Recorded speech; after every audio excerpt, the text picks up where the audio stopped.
The 8-time Entertainer of the Year. His 20th album, Born, is going to be released March 29th. A nationwide tour kicks off in April. 23 stadium concerts this tour, taking his total stadium plays to over 200.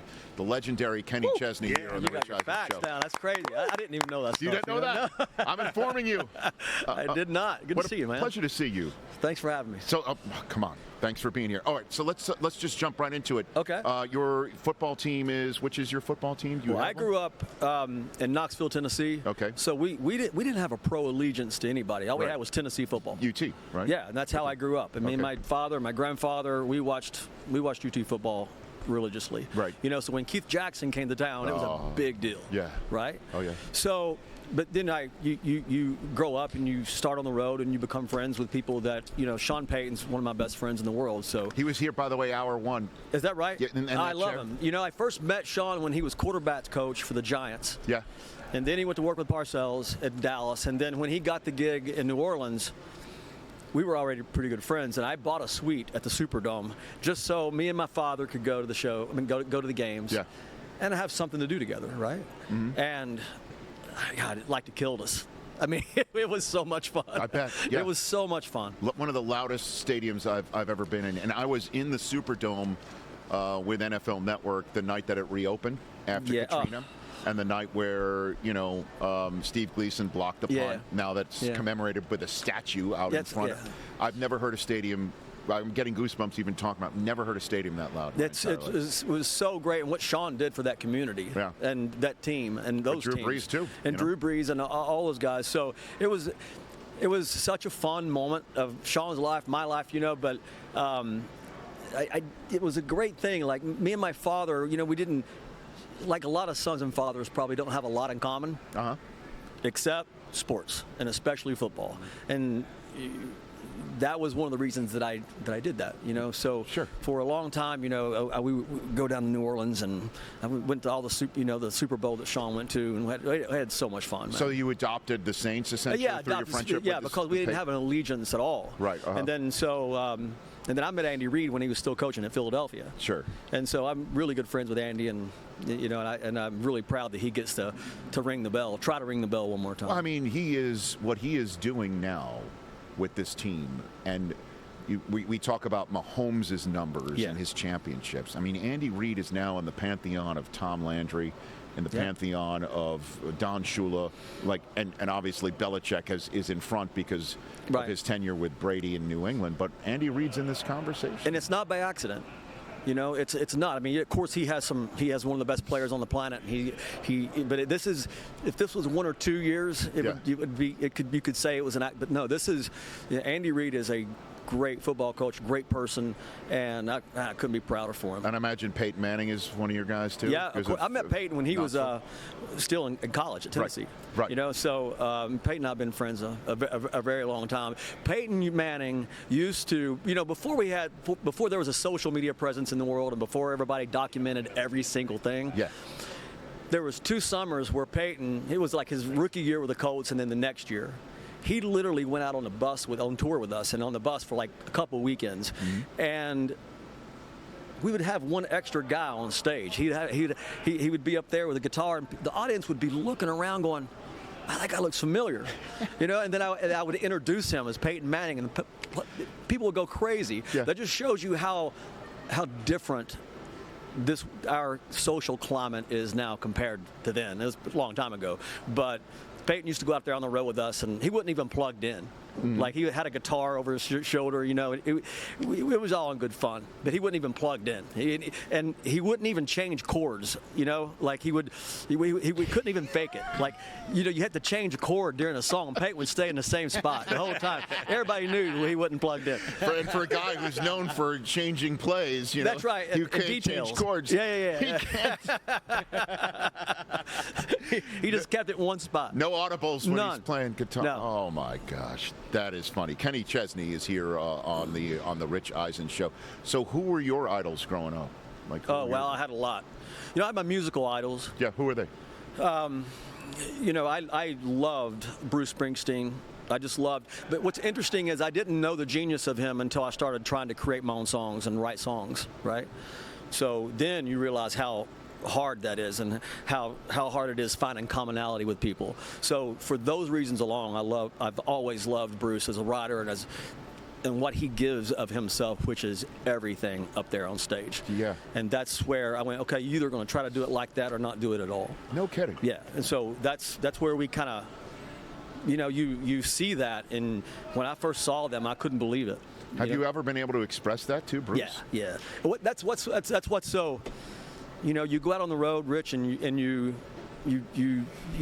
start to see your dreams come true, and you go down your own journey, and then you meet these people and you become friends with them. That's been the craziest thing for me, is to even know Andy Reid or Bruce Springsteen, and to be able to have and tell them what they mean to you and how they may have shaped your journey, without them even knowing it. And that's been an amazing thing. So who else? Keep going. Well, I mean, like in sports, I mean, me and my dad, Dad loved Mickey Mantle way before, and I loved, my father was a coach, so I really looked up to my father also. Mm-hmm. But in football, I mean, I still loved watching Dan Marino throw the football. I love, even though he won a lot of games, never was here, but I really looked up to him as a kid.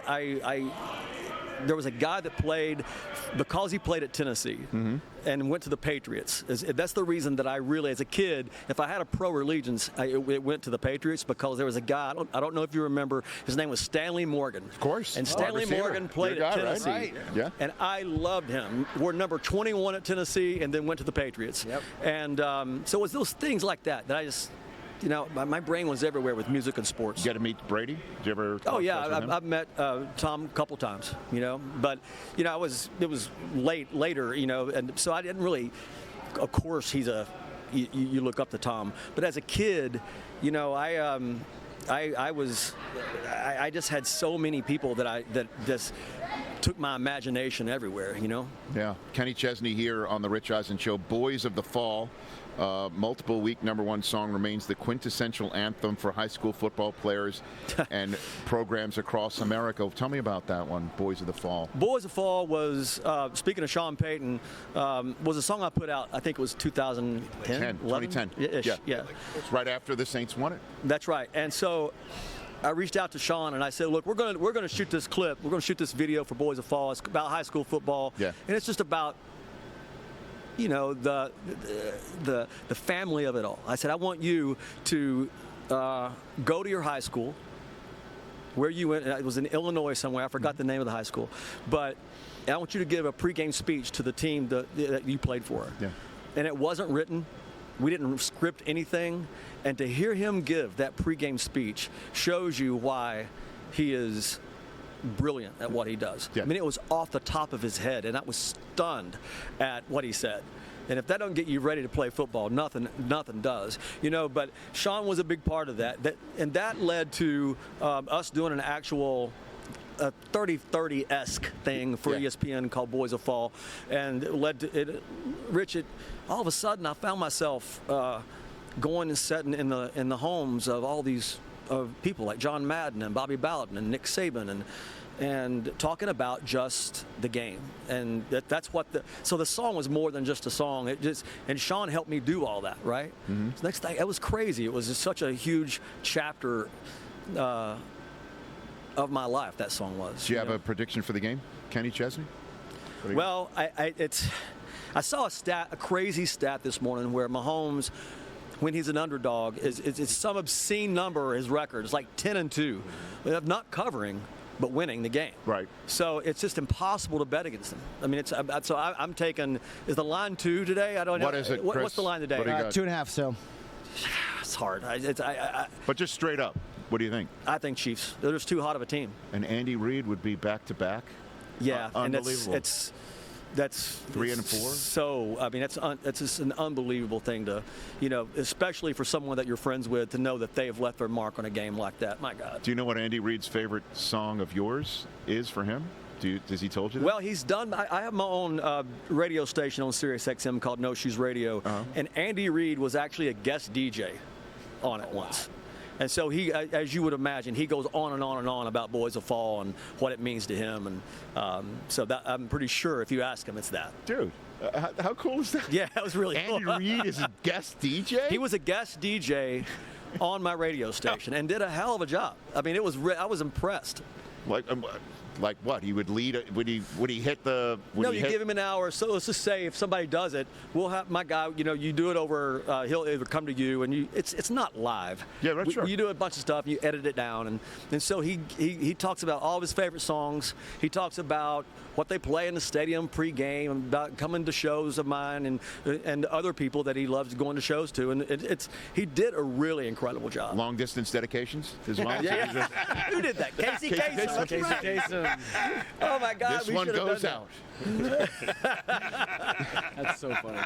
Oh my God. KennyChesney.com for dates and tickets for the nationwide tour. Sun Goes Down 2024 tour. You are the best, man. Man, thanks for having me. Are you kidding me? I really appreciate it. I really. do. Thank you. Thank you. Hour 3 coming up in Vegas.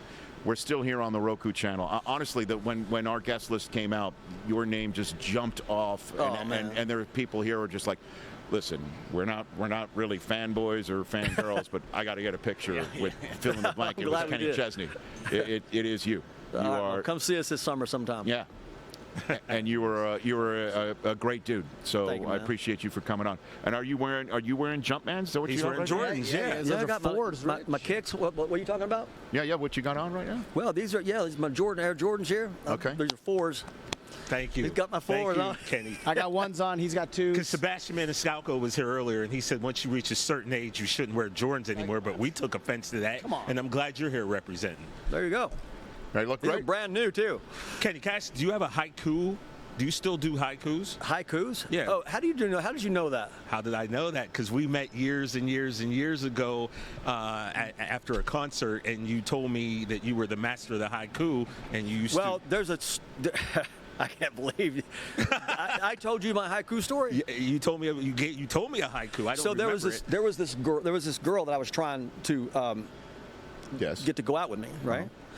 And she was an English teacher, and I said, what can I possibly do? You know, she wouldn't say yes. And she goes, if you write me a haiku, I'll go out with you. Oh. And then, of course, I'm not an English major, so I had to go see what a haiku was. So it's 17 syllables. Not any more, not a syllable less, not a syllable more.